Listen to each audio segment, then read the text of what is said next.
Welcome to Discovery Tour by Assassin's Creed, Ancient Egypt.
Welcome to Alexandria, planning of the city. Alexander's plan to build his great city began with a verse from Homer's Odyssey. There is, in front of Egypt, in the sea with many swells, an island called Pharos. Guided by these clues, Alexander the Great founded his future city at the western end of the Nile Delta.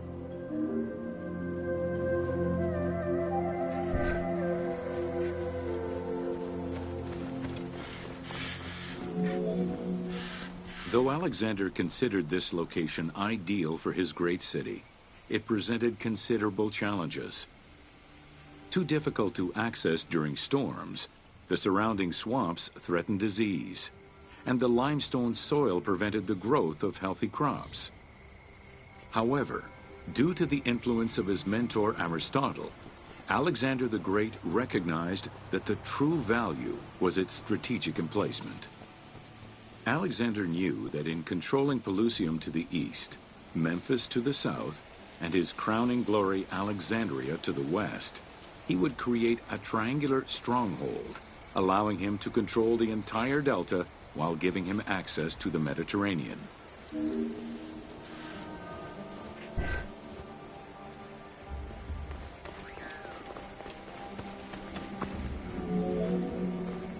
The Great Walls of Alexandria had a humble beginning. Lacking chalk to outline the future city's foundations, architects were forced to use flour instead. Clouds of migrating birds swept down and ate the flour, erasing the plans.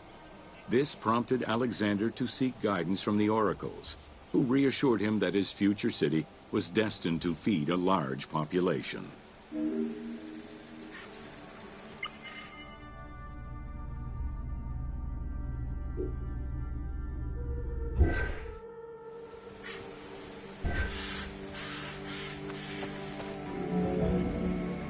Excavations led by Mahmud Bey el-Falaki in the 19th century revealed that the wall enclosure measured approximately 5.2 kilometers in length and 2.2 kilometers in width. It was roughly 9 meters in height.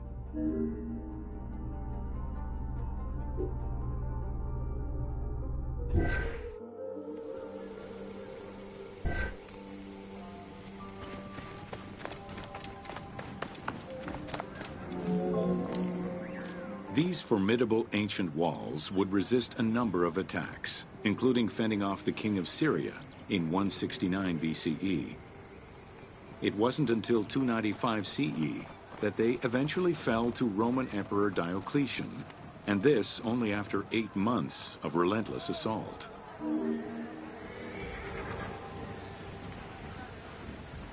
Εσού ελάβνην ούχι γνωσκόμην γε, γης βέλτιστος.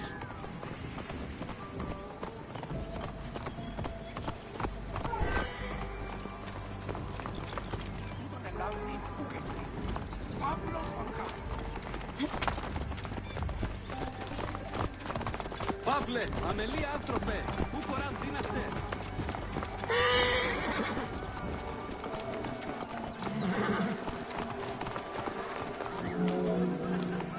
Alexandria's principal architect, Dinocrates, chose a Hippodamian grid plan. The grid maximized functionality, with wide, straight roads and canals running beneath them. Alexander recognized the military value of the city's design. The wide, parallel streets gave him optimal surveillance of the city, while allowing the unobstructed flow of troops.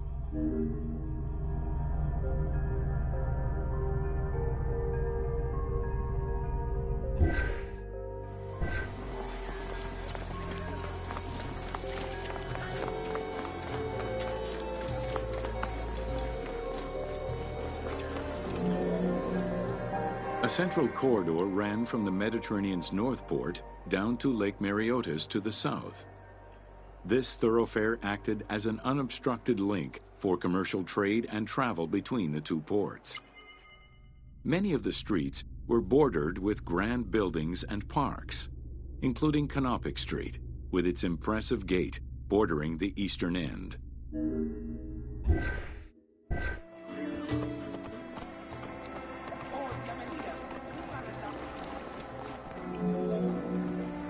Alexandria was most likely built upon an already existing Egyptian village.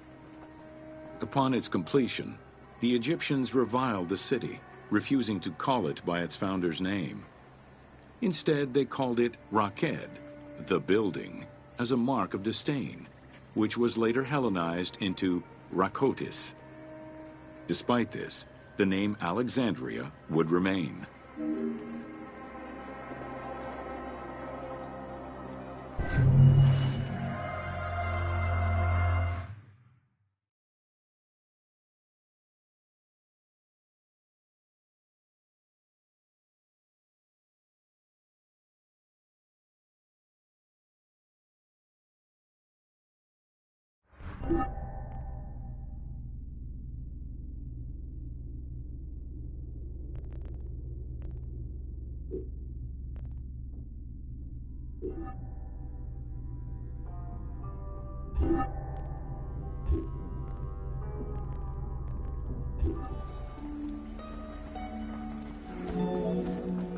Alexandria was most likely built upon an already existing Egyptian village.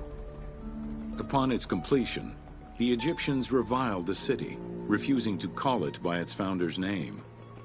Instead, they called it Raked, the building, as a mark of disdain, which was later Hellenized into Rakotis.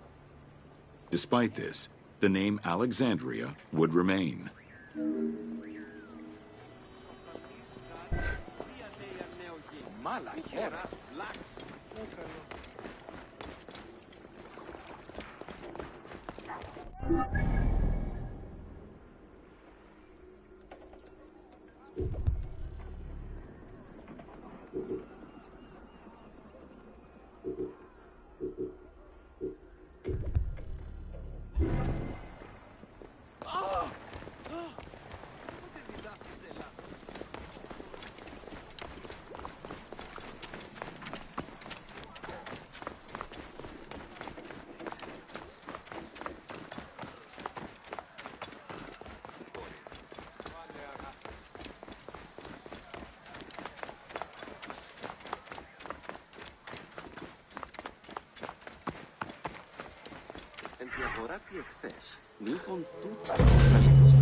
Welcome to the Mouseion of Alexandria.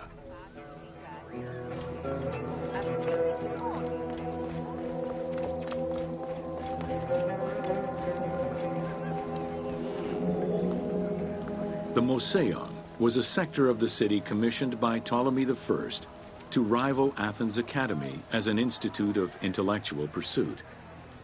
Dedicated to the 9 inspiring muses, the Mouseion became a great center for philosophical and scientific enlightenment. It welcomed scholars from many kingdoms, inviting them to share knowledge in literature, science, and geography.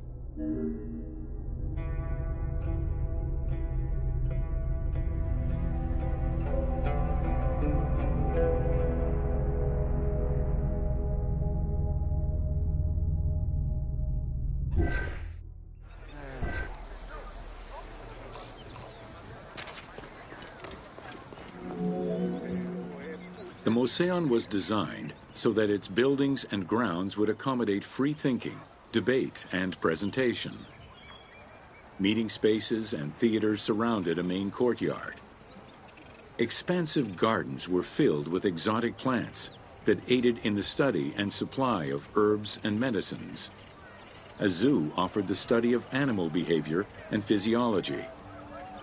Also among the Moseon's many star attractions was its astronomical observatory.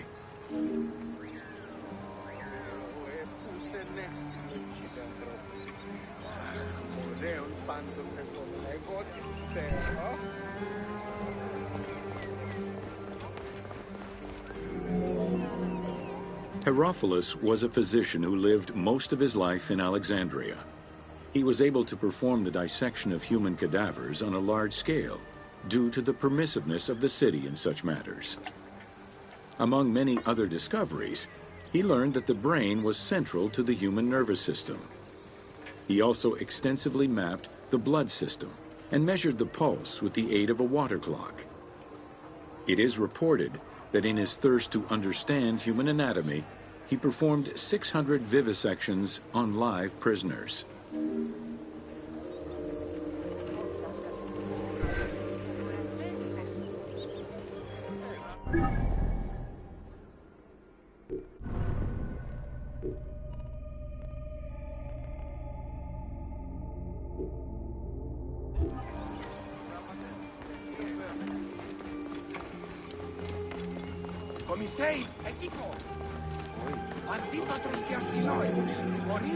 In order to be free to pursue their research, scholars were fed and housed at the Moseon at the government's expense. This freedom provided Alexandria's scholars a meeting space for intellectual pursuits and a haven for spiritual peace. Though nothing remains of the original Moseon, it lives on as the legacy of our modern museums.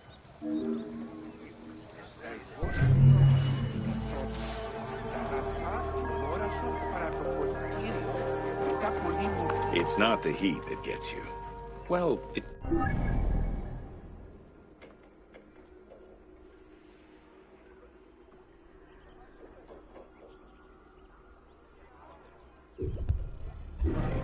if the miles and miles of endless barren desert without water don't first.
Welcome to Osiris, the first mummy.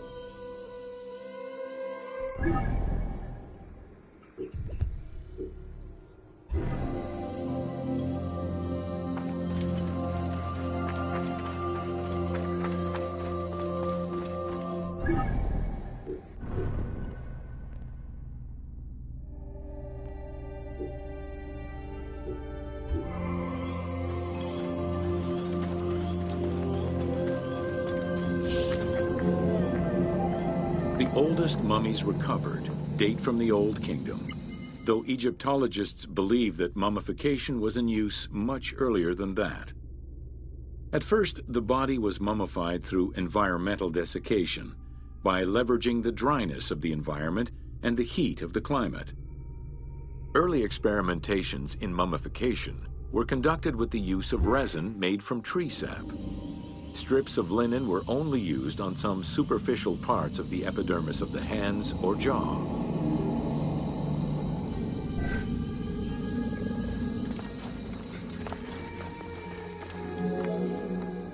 Ideologically, the will to preserve the body is not explained in any way until 3600 BCE.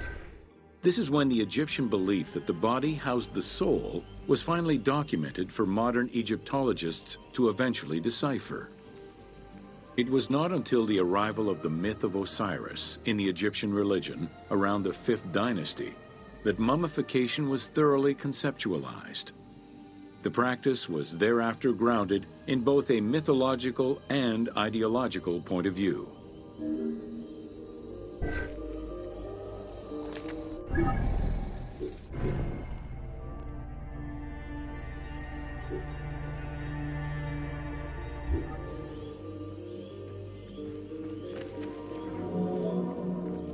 Osiris was mainly known as the god of the dead and the god of resurrection. The most well-known Genesis myth concerning Osiris is that of his dismemberment.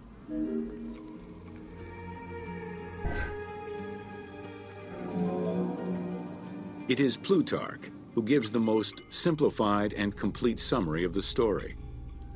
Within Egyptian mythology, Osiris represented the first king to rule Egypt. Jealous of his power, his brother Seth attempted to usurp his throne. After several unsuccessful attempts, Seth succeeded in killing his brother by dismembering him and scattering the pieces of his body all over Egypt. Isis, the great of magic, traveled all over Egypt in search of the pieces of her husband's body. After a long search, she recovered all the pieces save for his manhood, as it was eaten by a fish.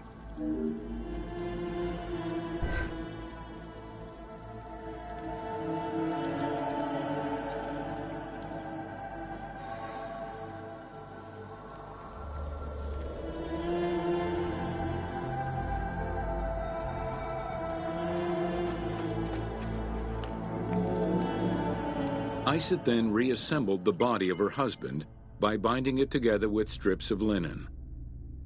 Aided by her sister Nephthys, another powerful magician, they gave Osiris the breath of life. This not only brought him back from the dead, but also allowed him to recover his virility long enough to impregnate Isis, thus ensuring his succession before, once more, dying. Thus Horus was born.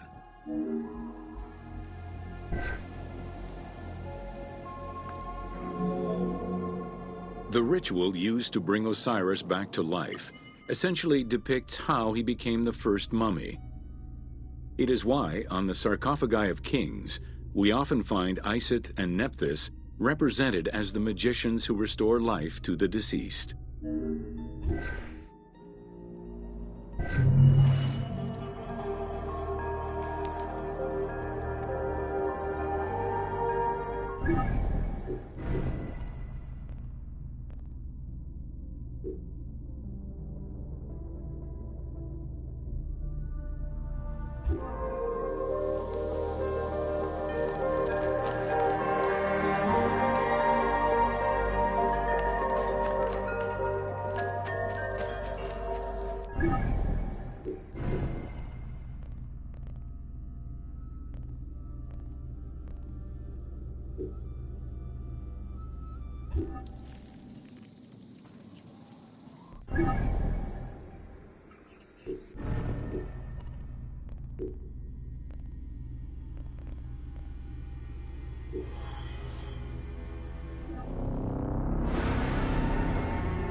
Welcome to Amulets and Rituals.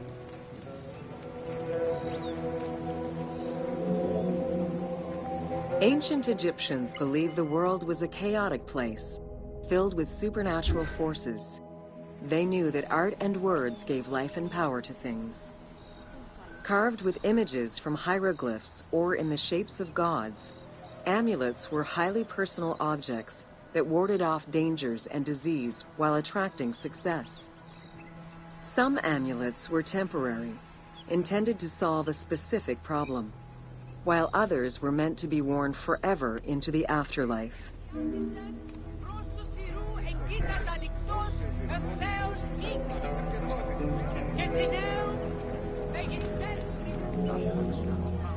Priests would infuse amulets with magical energy during religious ceremonies, imbuing them with protective magic to safeguard against supernatural powers. The wealthiest of Egyptians could obtain a divinely ordained pendant in which was hidden a magic formula inscribed on a piece of papyrus. It would act as a unique spell tailored to the owner.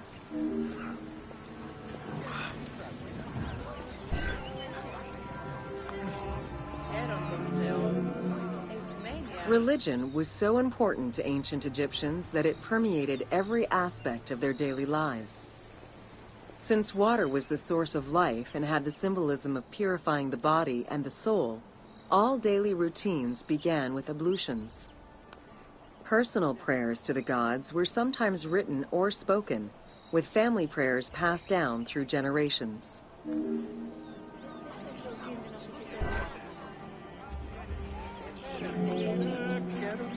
There was a complete calendar of each of the religious days, both good and bad, illustrating the appropriate daily rituals.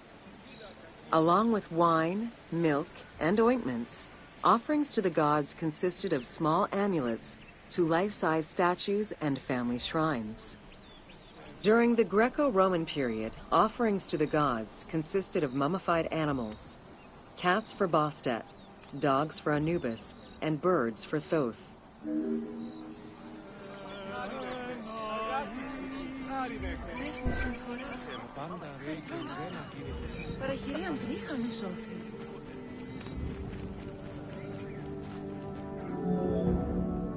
Deemed messengers of the gods, oracles offered guidance and judgment for all Egyptians, regardless of status. Crucial advice was offered on everything from day-to-day farming management to a pharaoh's decision on whether to start a war. Oracles were often used to decide legal issues. If the accused refused the judgment of the god, another god could be consulted in hopes of a more favorable reply.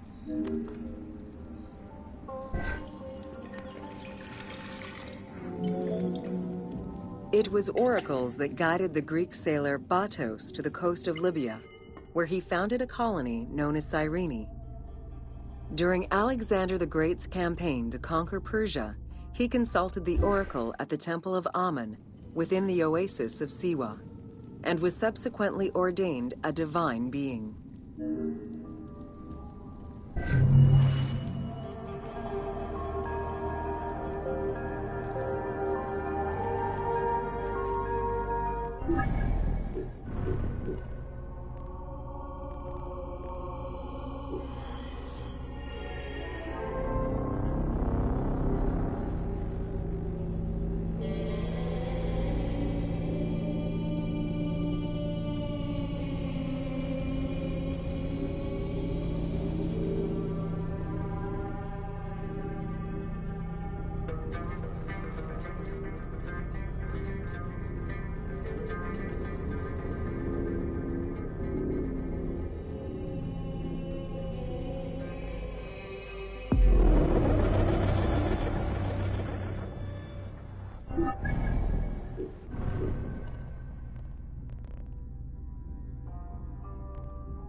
Welcome to Building Ancient Egypt.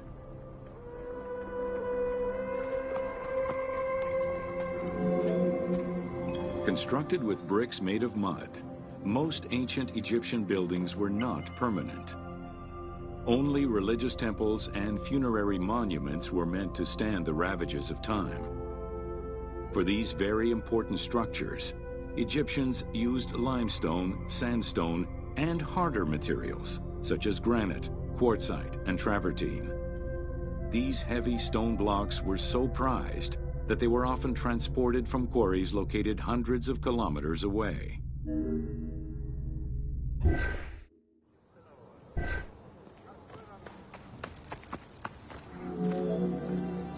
Limestone was common and easy to extract from quarries on the east bank of the Nile.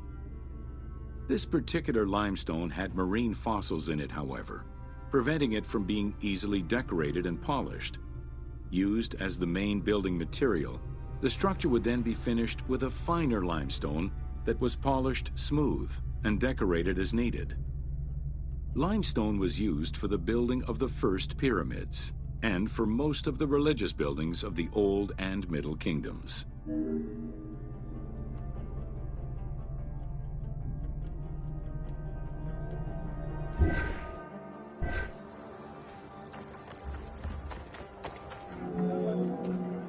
Ancient Egyptians preferred to use sedimentary rock beds or layers like sandstone and limestone because they were often easier to extract.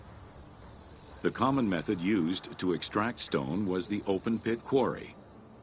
Stonecutters would find quality stone, shape, and dig it out on site. Open pit quarries enabled many workers to work simultaneously on many blocks, which allowed for better productivity.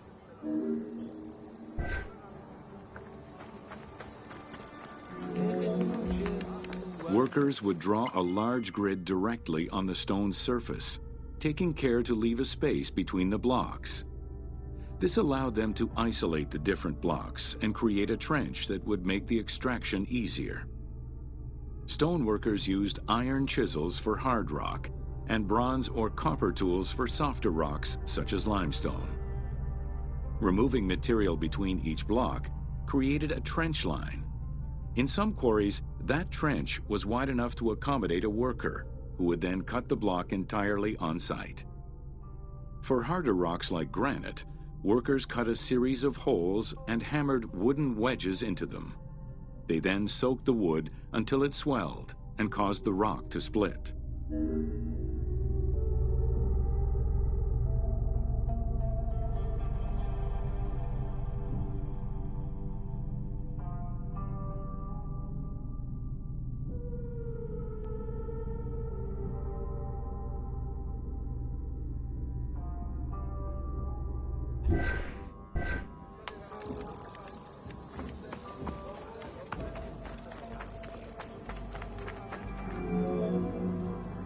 The gallery extraction technique was used when the desired rock was buried under layers of rubble. This method was often necessary in order to find the whiter and finer limestone required for a smoother finish. The first step was for the stoneworkers to create an access pit that would allow them to reach the desired wall of stone. Once a wall of quality stone was exposed, workers could then cut out smaller blocks. This pit required a descending platform. Designed like a stairway, it allowed them to free multiple galleries of blocks.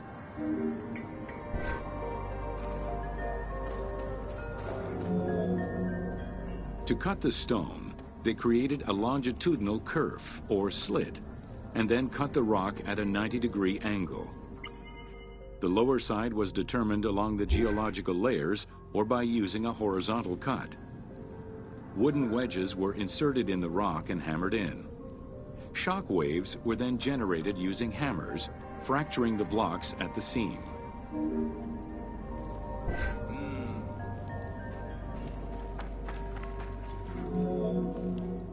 To maintain the stability of these mining pits over the course of quarrying, workers would leave support sections of unexcavated rock.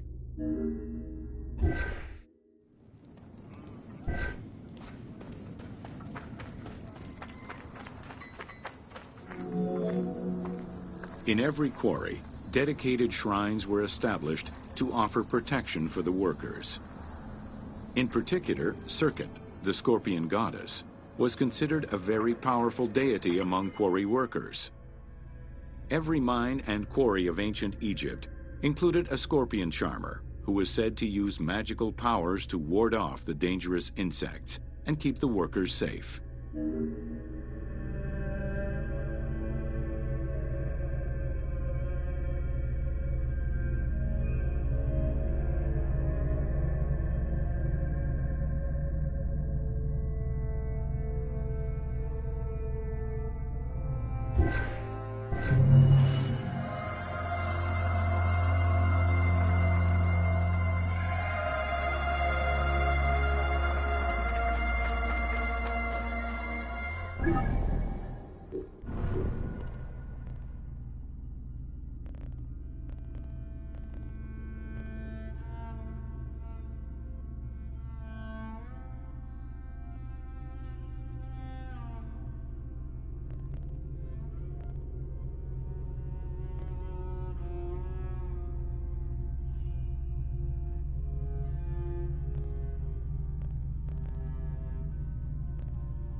Welcome to Ancient Egyptian Cultivation.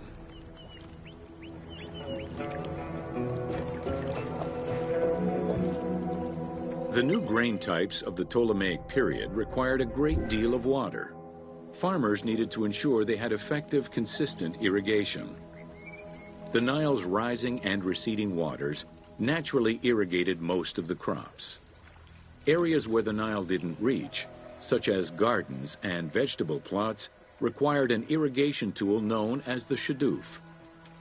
The shadoof allowed easy transport of water from its source.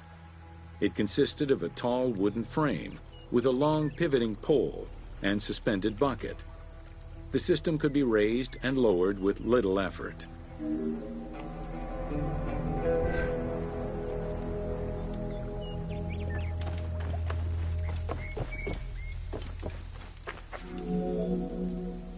Later, a sakya, or water wheel, was invented. The sakya needed animals to turn the wheel, which rotated buckets through the water. It drew the water to an elevation of 3.5 meters and enabled a great deal of control over the irrigation process. This improvement supplied larger areas and thus resulted in larger harvests.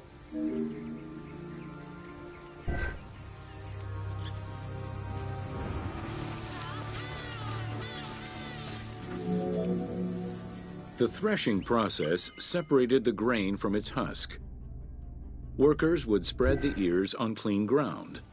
Oxen, cows, or donkeys were then guided back and forth to trample the grain.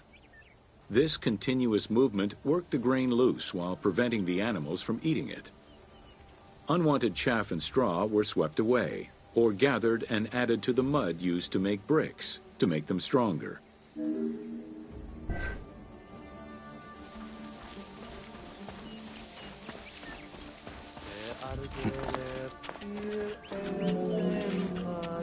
Winnowing was the stage where workers used wooden scoops to throw ears in the air. The wind carried off the chaff, leaving the heavier seeds to fall to the ground. This action was repeated until the undesired materials were sifted out. Grain waste was mixed with manure or other organic substances to produce brick-shaped dung loaves that could be easily burned. A standardized brick size enabled Egyptians to mass-produce this byproduct and use it as a commodity.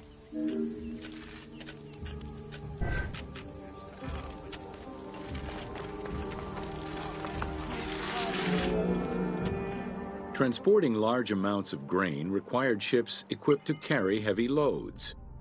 These goods were moved during the Nile's flooding season, when the river was deep enough for large ships. The transports stopped at checkpoints to accommodate customs and police controls, as well as for technical requirements and weather conditions.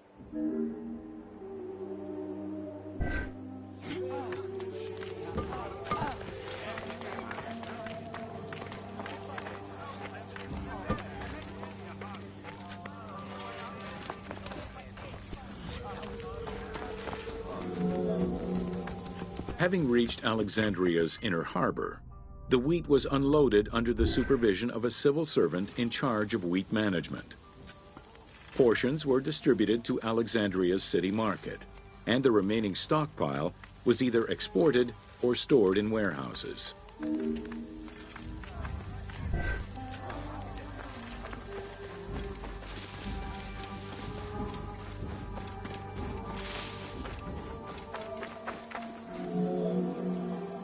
Grain storage facilities were located across all of Egypt.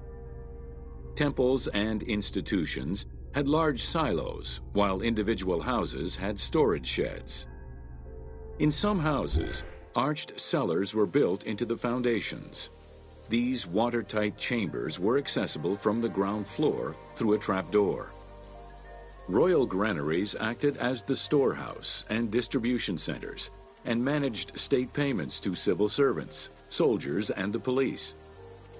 Though plastered on the inside, silos weren't completely sealed, and so remained susceptible to mice infestations.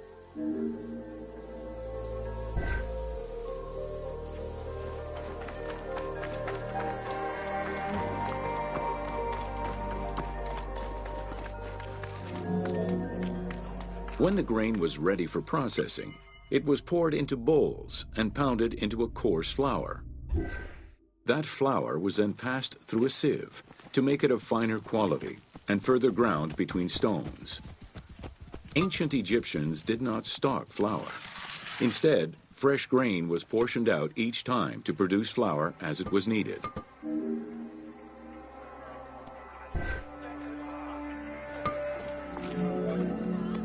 The sieves used by ancient Egyptians were unable to filter out sand and stones.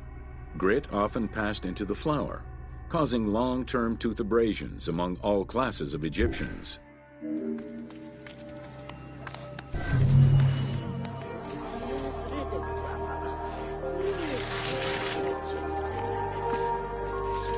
If you have some time, check out Alexandria.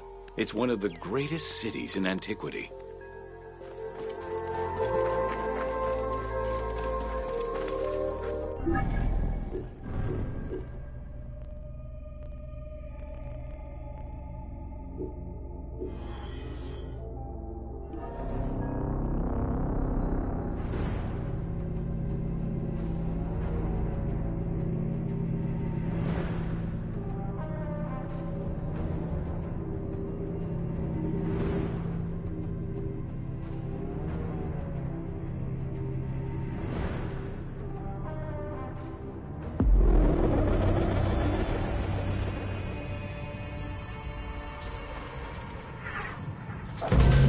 Welcome to The Origin of the Pyramid. The origin of the word pyramid is controversial. Most believe that it originates with the Greek word pyramis, which referred to a bread of conical shape. Life and death in ancient Egypt were modeled on the cycle of the sun. The perfect shape of the smooth-faced pyramid became associated with the metaphor of the pharaoh transformed into one of the sun's rays in death. Pyramids represented the Benben, the primordial mound of the Heliopolitan creation myth. These stories permeated every aspect of Egyptian life to a greater or lesser extent.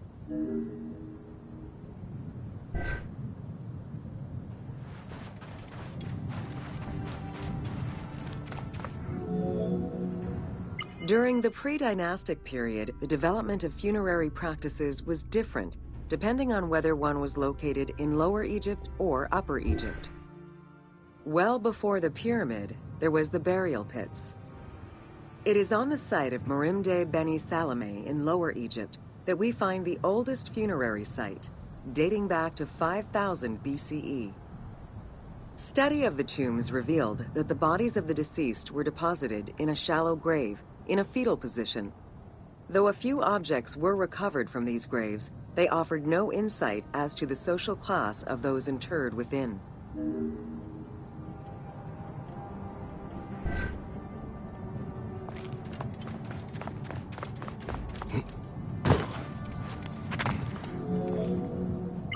In Upper Egypt, pre-dynastic practices are easier to study, but reveal more complex funerary rites.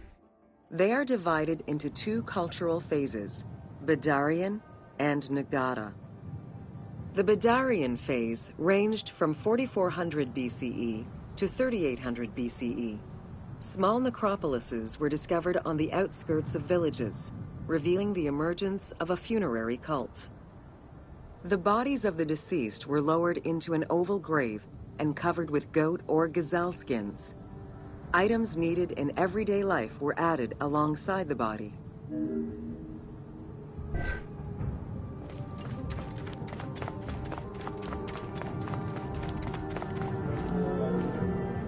During the three Nagada periods ranging from 4000 BCE to 3510 BCE, funerary practices evolved in complexity. The shape of tombs changed from oval to rectangular, mimicking the homes of the living. The size of the burials increased and funerary items became more stylized and numerous. Tombs gained complexity with masonry, wooden veneers, or raw bricks added to strengthen the structures. In time, socially stratified necropolises emerged. For example, in Hierakonpolis, the elite and commoners had separate necropolises.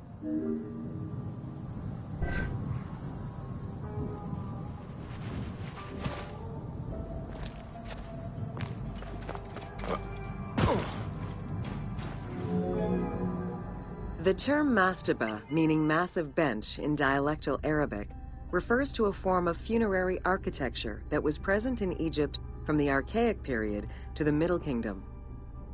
An evolution of the burial pit, mastabas were generally composed of two parts. A structure was built above the ground in the form of a massive rectangle with stepped walls, and a subterranean burial chamber was located underneath. Smaller mastabas often surrounded the much larger tomb of the king. These generally held the remains of the king's relatives and courtiers.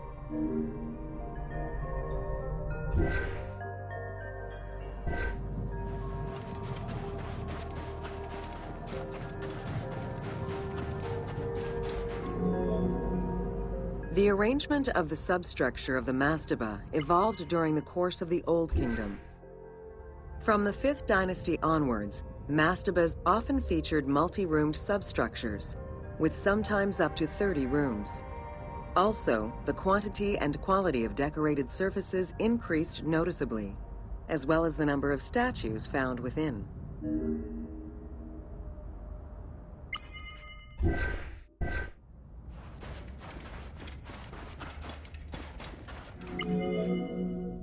The 6th dynasty would see art used to its utmost. The entire surface of a mastaba would be covered in scenes of daily life, illustrating the prosperity of those lucky enough to comfortably spend eternity near the pyramid of a pharaoh.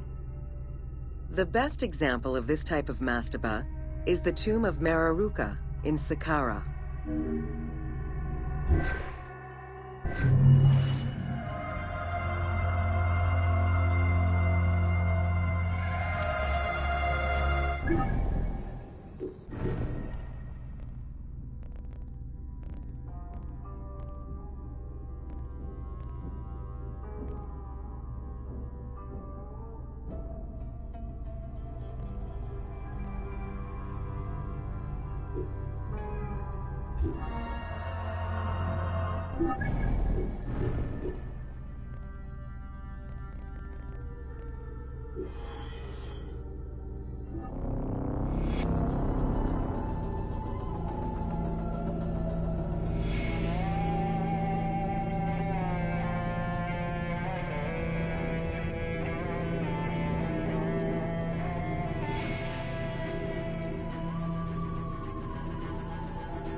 Welcome to the major regions of Egypt.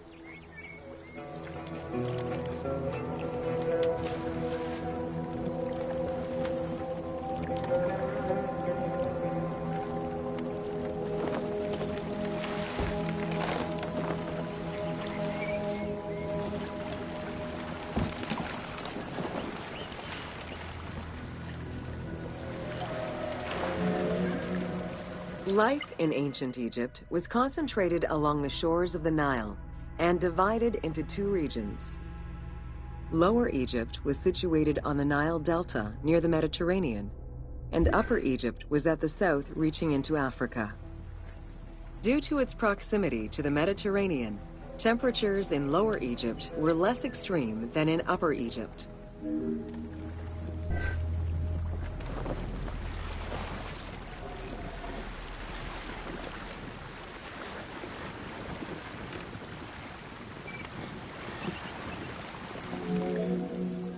Until 3100 BCE and the unification of Egypt, each region had its own pharaoh and crown.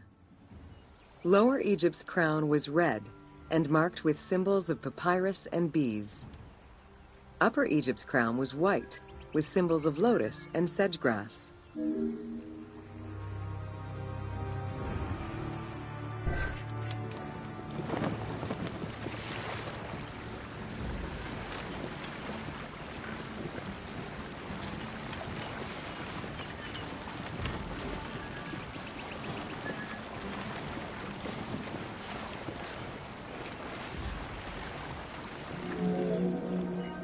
Both regions had competing major cities, most notably Memphis in Lower Egypt and Thebes in Upper Egypt.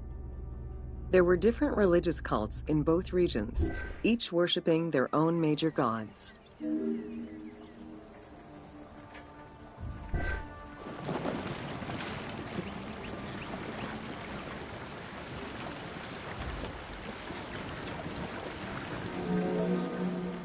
Many of the temples were designed in such a way as to represent the two regions, and ceremonies often incorporated Upper and Lower Egypt in their rituals.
Welcome to Roman military equipment.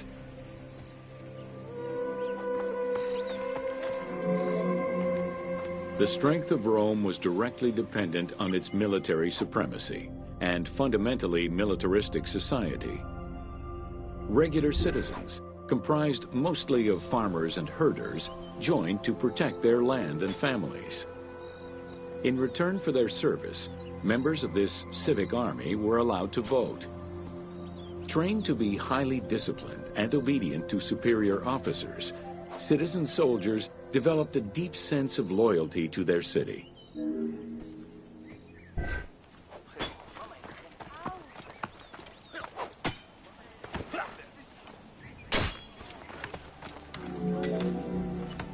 The quality of the armor of a Roman foot soldier was intrinsically linked to his social status and wealth. Chainmail was the most commonly used type of armor. Scale armor, made famous in today's media, came into use after Caesar's time. Foot soldiers carried large and oblong shields, while the cavalry used smaller ones of Greek origin. Soldiers were expected to carry their own kit, including the tools required for the construction of forts and tents.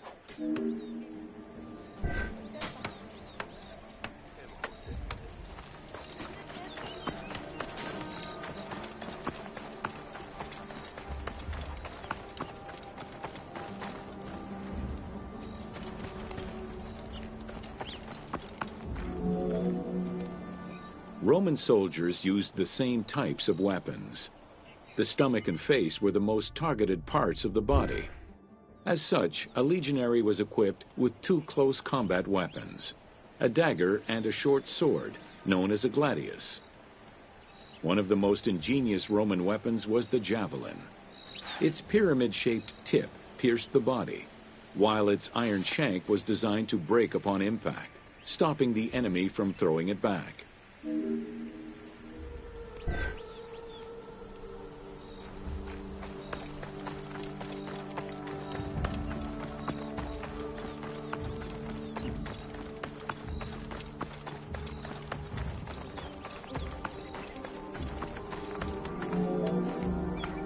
During their conquests, the Romans regularly transformed enemy technologies to add to their own formidable arsenal.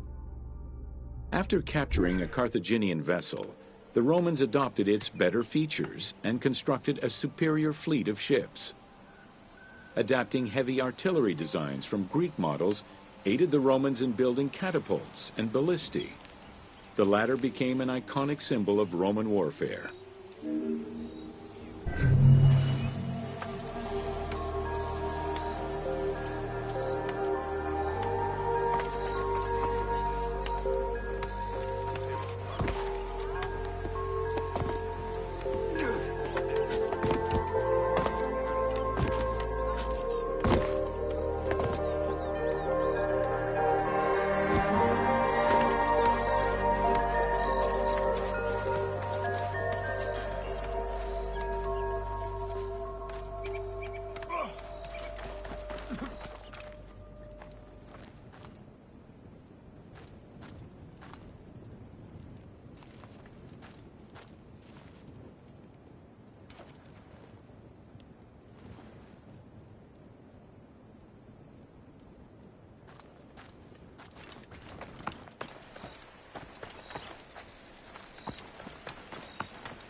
Don't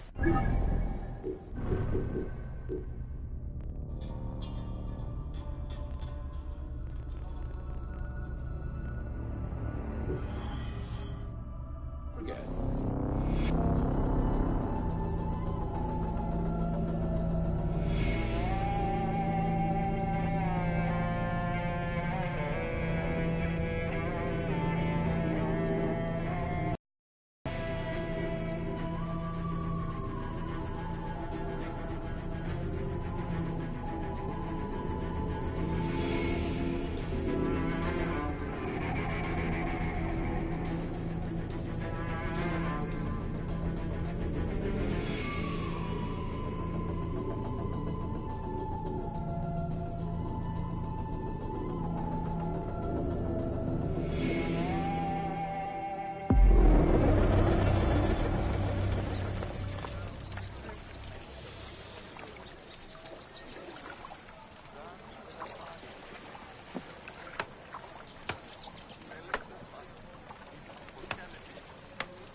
Welcome to Leather and Linen in Ancient Egypt.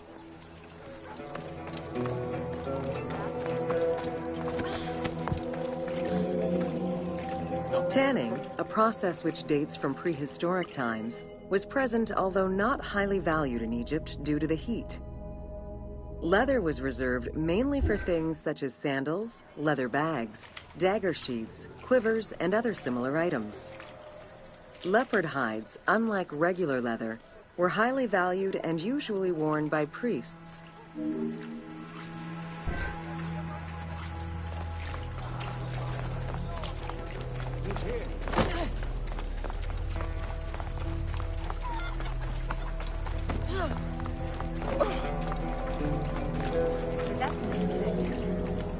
Valued for its coolness and freshness in hot weather, linen was the fiber most commonly used for fabrics and textiles. It was produced from flax, which was plentiful in Egypt. Fibers were usually dyed before weaving. While color was used in the production of textiles, dyes weren't commonly used for clothing, and most Egyptians wore white. The color represented spiritual purity, a goal to reach for every day of one's mortal life.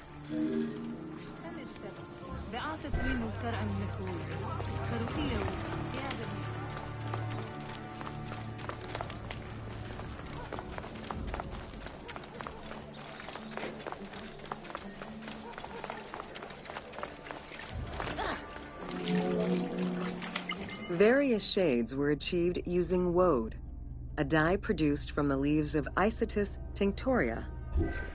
The plant was cultivated for this purpose within the Nile Delta and allowed for the creation of various colors.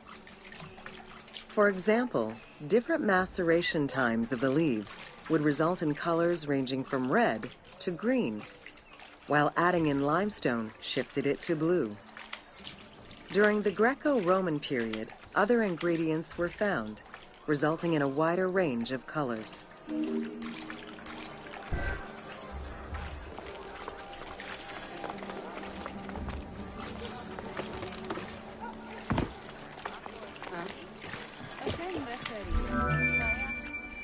This area's style is strongly influenced by the dye baths and tanneries of modern-day Fes in Morocco.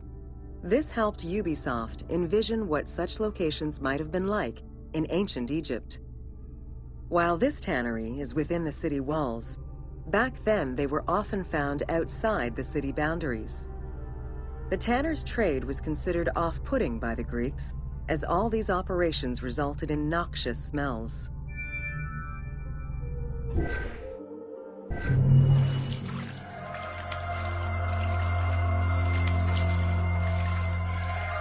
Try using your eagle when you want a top-down view. Take your time. I'll wait. It's not like ancient Egypt is going anywhere.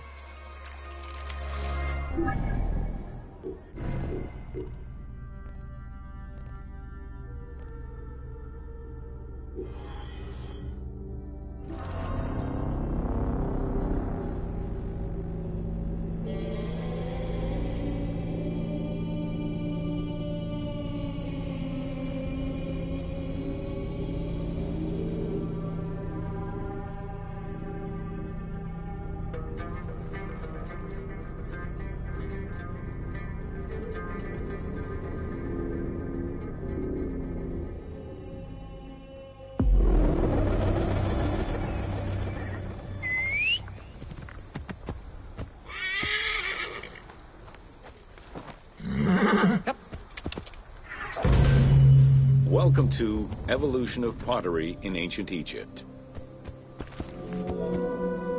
Excavations all over Egypt have uncovered enormous quantities of pottery vessels of all shapes and sizes. The production of pottery was mainly confined to the outskirts of settlements due to the materials required and to keep the kiln smoke away from inhabited spaces. The function of the product determined the selection of the raw material, its treatment, its form, as well as the finishing of the surface.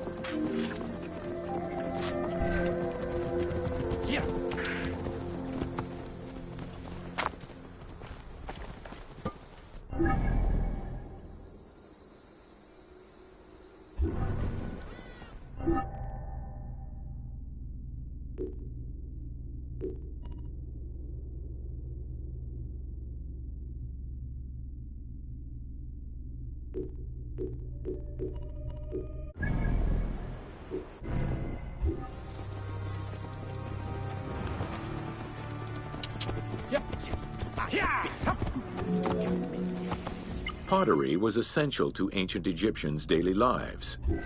It was used in all aspects of life, from the storage of grains and liquids to containers within the tombs of necropolises. The most common pottery was made from Nile silt that resulted in a reddish-brown clay. Limestone clay, which made for more attractive pottery, was only found in Upper Egypt.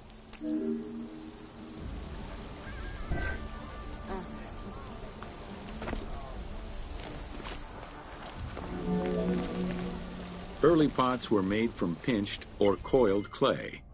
Chopped straw, ashes, and other minerals were added, and the mixture was then smoothed and decorated before being put in the oven. Pots were fired in bonfires or enclosed within a brick kiln.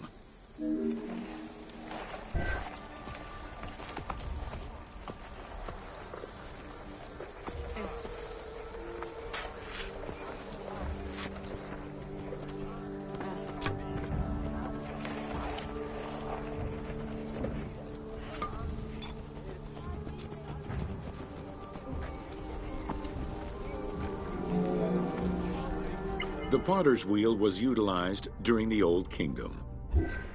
Pottery became smoother and more polished, similar to river stones. It was decorated primarily in red pigment, with the black color achieved by exposing it to smoke.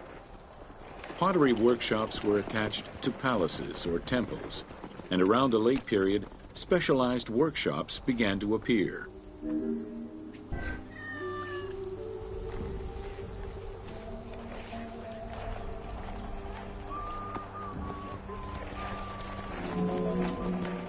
The potter's wheel was utilized during the Old Kingdom. Pottery became smoother and more polished, similar to river stones. It was decorated primarily in red pigment, with the black color achieved by exposing it to smoke. Pottery workshops were attached to palaces or temples, and around the late period, specialized workshops.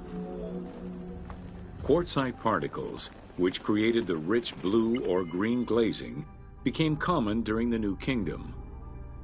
Mediterranean motifs and tin-based glazing came with the Greco-Roman era.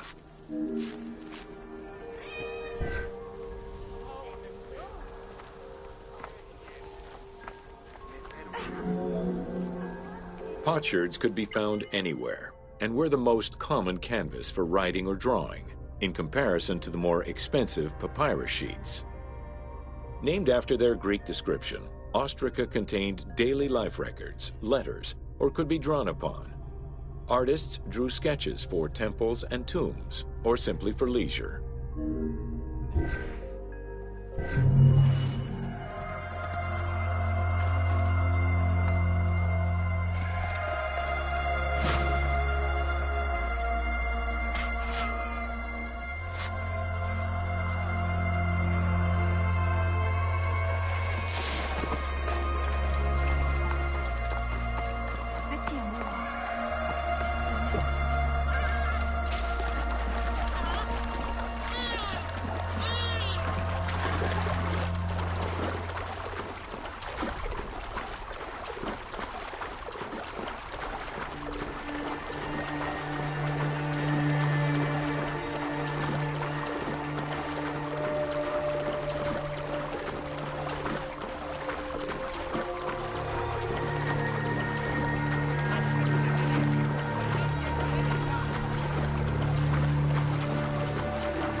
Welcome to Wine in Ancient Egypt. When the god Horus lost his eye in a war with Seth, the ancient Egyptians believed the eye turned into a vine, and the vine's tears became wine. Early texts, dating back to 3150 BCE, contain the hieroglyph for vine. Regarded as extremely valuable, wine was highly sought after by the elite. It was also an essential part of many religious ceremonies.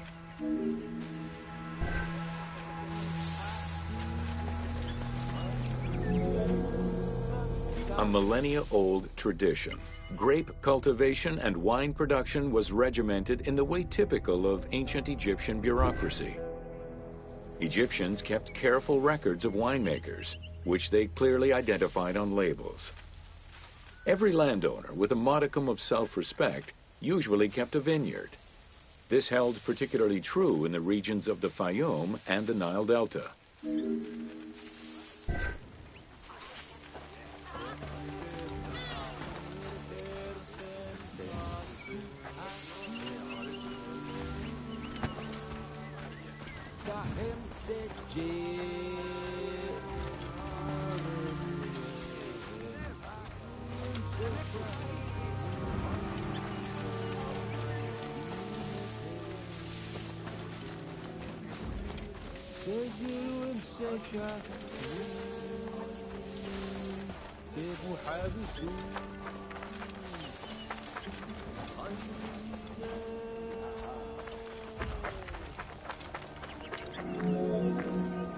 Documentation shows that only certain craftsfolk were allowed to provide the containers required to store and transport wine.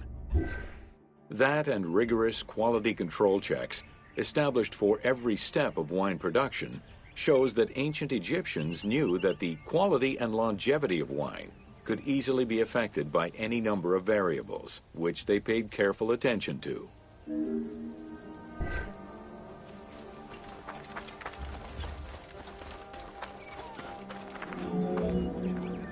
Egyptians had different kinds of wines, most of which ranged in quality from good to very good. The sweet shadé, to which honey had been added. The soft nejem, obtained by drying the grapes in the sun. The ma, reserved for religious ceremonies. And finally there was the peor, the mediocre-rated wine, resulting from the second pressing of grapes and reserved for a less discerning palate.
It's not the heat that gets you.